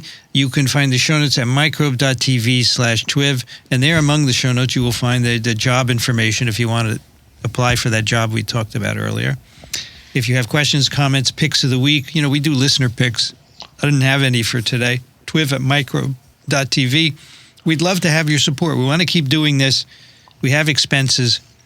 If you want to help us out, you know, you don't have to give a lot. You can give a small amount. Microbe.tv/contribute, and your contributions are U.S. federal tax deductible. Dixon Despommier is at Racaniello.org, thelivingriver.org. Thank you, Dixon. You know, Rich, you've got the best tag in. I keep trying to not say that, but it's always a good time. Have it. It is. Go ahead, Dixon. It's a goddamn good time. I like that. That's very good. It is. Brianne Barker's at Drew University, BioProf Barker on Twitter. Thank you, Brianne. Thanks. It was great to be here. Rich Conda is an emeritus professor, University of Florida, Gainesville, currently in Austin, Texas. Thank you, Rich. In honor of her birthday, I'll do Kathy's. What is it? Thanks. This is a lot of fun. Exactly right. There you go. Yeah, we could switch around every now and then. I don't say anything, actually. I just say I'm Vincent Racaniello. You can find me at virology.ws. I'd like to thank the American Society for Virology and the American Society for Microbiology for their support of TWiV, Ronald Jenkins for the music, and Jolene for the timestamps. You've been listening to This Week in Virology. Thanks for joining us. We'll be back next week. Another TWiV is viral.